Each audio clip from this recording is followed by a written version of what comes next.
With 2024 almost over and amazing new Ninjago sets about to release, it's time to take one last look back at what this year had to offer, picking the best sets from each wave and pitting them against one another to determine who takes the crown for best small set and best large set of Ninjago 2024. So let's get into it. To be clear, by small set I'm referring to any set that retailed for $30 or less or included less than 400 pieces. And for the January wave, this really was Ninjago at its most extreme. Excluding the 3 Dragon Strike gimmick sets, every small set in January was some form of mech. Aaron got a small 4+ mech, while 3 larger elemental mechs were released for Sora, Cole and Kai, with the major play feature for these being that you can swap their limbs around to customize your mech however you want. But out of these small treats, the highlight for me really was Jay's mech battle pack, and so it will therefore be competing for the small set crown. As for large sets, we had Egalt the Master Dragon, a black and white dragon with huge dark tan wings and his own hat and beard, really making him look like Sensei Wu in dragon form, though he was very much his own character.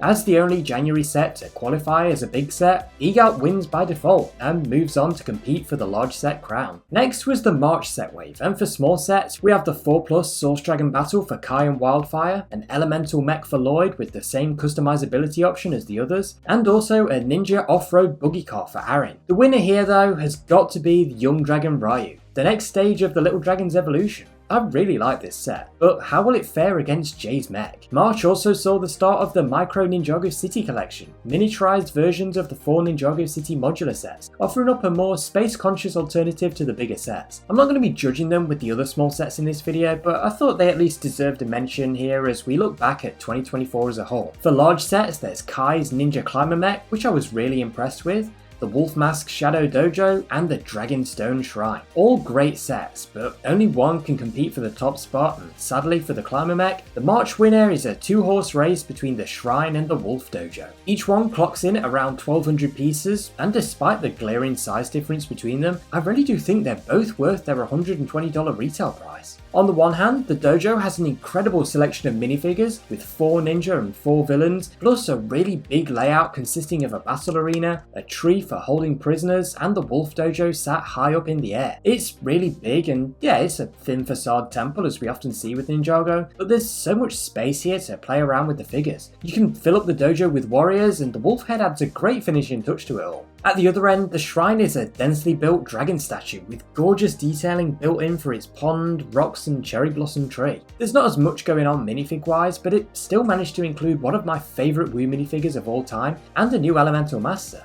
I wonder how she's going to be feeling about Morrow's impending return.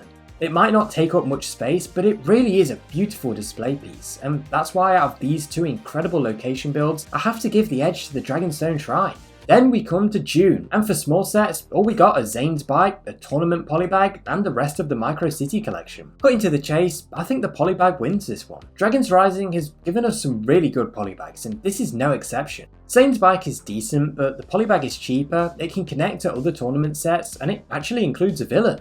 There may have been a lack of small sets in the summer, but when it came to large ones, the designers went all out. Between the Ultra Combo vehicle, the ginormous Titan Dragon mech, or the 2 tournament sets which can combine together to create an even bigger layout, there really was a lot to love from this wave. But the victor for me can only be the Source Dragon of Motion. This behemoth truly is the lord of the LEGO dragons, with 1700 pieces and its incredible size cementing it as the biggest ever made so far. So these are the 6 competitors for the best set of 2024. To see who takes each crown, I'm going to rank them in a range of different categories and then tally up their scores to determine who wins. Starting with our small kings, and the first category to look at is the building experience.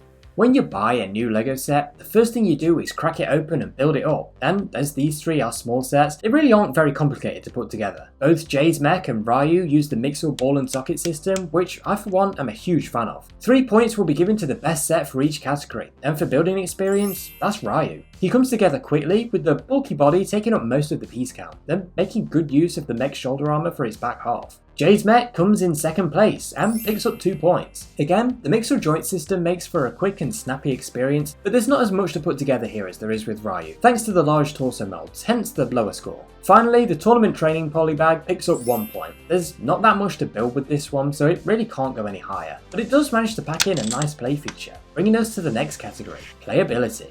As I just mentioned, the mech and dragon are mixel system builds, and that means they both have an incredible amount of freedom to play around with, creating different poses or smashing them together, and each one has a dedicated seating area for a minifigure. I'm going to give Jay's mech the edge here though, simply because of the stud shooters and the arm that can hold different weapons, including this big staff. That opens up a couple more options than you get from Ryu. You can also take it apart and combine it with the larger mechs too if you wanted. So that's another thing that helps with the mech. 3 points for the mech, 2 points for Ryu, and 1 point again for the tournament training, which just has a simple exploding feature. So at 5 points each, Jay's mech and Ryu are currently tied. The next category is minifigure selection, and this is another one where Jay's mech takes the crown. It includes 4, all of which were brand new for 2024. For the ninja, there's an exclusive Mech J suit and Master Lloyd, making this the cheapest way to get hold of this awesome minifigure. And then for the villains, we got 2 Wolf Warriors. This was a wonderful selection for such a small set. Taking 2 points is the tournament training. Despite being a tiny little polybag, it included Cole in his all new tournament suit and the updated Forbidden 5 Wolf Warrior. Great choices, giving you the best ninja and one of the all new villains for nice and cheap. That leaves Ryu with 1 point. It had Arin, Sora and a Wolf Warrior, which is fine, but I think the other 2 sets just take the edge here for the newer figures.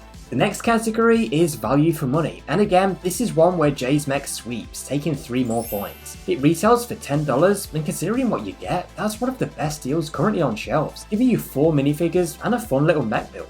Ryu takes 2 points, retailing for $16. It gives you a lot of good stuff with 3 minifigures and of course the Ryu Dragon build. Sure, the minifigures are nothing new, but it is one of the cheapest sets to include the original Arin minifigure, plus it introduced Sora's new hairpiece, which is great. That leaves 1 point for the tournament training polybag, which was first released as a gift with purchase for the big tournament Temple City, and you can probably find it for around $5. So it's still pretty good value, but yeah, the other 2 just have a lot more to offer. Finally, the overall appearance, just simply how good it looks sat proudly on display, and for this category, the 3 points go to Ryu. He looks great. The designers did a great job scaling up the original baby dragon piece with this new head mold and the sticker details on the legs, and as I said earlier, I think the mech armor piece on his body is a really good use of parts. Jay's mech gets 2 points. This is a decent looking mini mech. The body does look a little funny with the small limbs coming off of it, but on the whole, it's not bad. That once again leaves 1 point for the tournament training polybag, which is probably unsurprising. It is just a small weapon stand. And so with an overall tally of 13 points, the winner of the 2024 small set crown is Jay's Mech Battle Pack. All around, just a really good little set, and I'm really happy to see it already getting a sequel with Zane's Battlesuit Mech. I love these mixel joint heavy mechs, and I hope we get them for all of the ninja. They're so much better than the core mechs, at least in my opinion.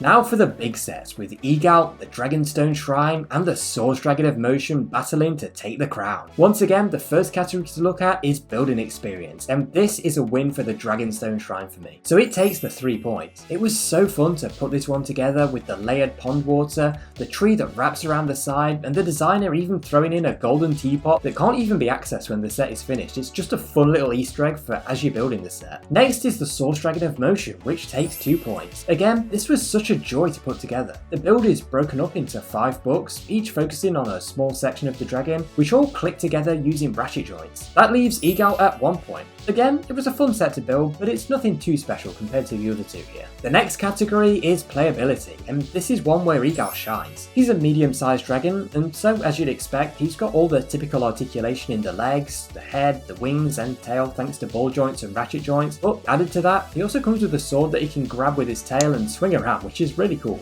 2 points go to the Source Dragon. Again, this one has great articulation, but it is something you need to be much more careful with than Egalt. It's much heavier, obviously, so the joints have a lot more friction, and if you're too rough with it, pieces can start to break off. The Dragonstone Shrine comes in last, and that's really not a surprise. I mean, it is primarily a display set, but there's still some good play features here that are worth mentioning, like the exploding wall over here, or the wobbly platform. So far, all 3 of these are tied at 4 points. And the next category is minifigure selection, and this is quite a tough one. The Dragonstone Shrine is the only one with exclusives, but it also reuses Kai and Nia from 2023. Egalt reuses Sora from 2023, while Raz, Cinder, Lloyd and Nia can all be found in cheaper sets or magazines. And then the Source Dragon has Kai, Wildfire, a Wolf Warrior, and it's currently the cheapest way to get hold of Arin, Jordana, and Raz, though he is of course returning in more 2025 sets. It's a difficult choice, but I'm going to settle for the Source Dragon at 3 points, the Dragonstone Shrine at 2, and Egalt at 1. I really like the tournament suits for the Ninja and Raz, and the new Wolf Warrior is also pretty okay. I love the new Wu figure, Euphrasia is good as well, and it's nice to get another option to get Raz's Blood Moon outfit and Master Lloyd.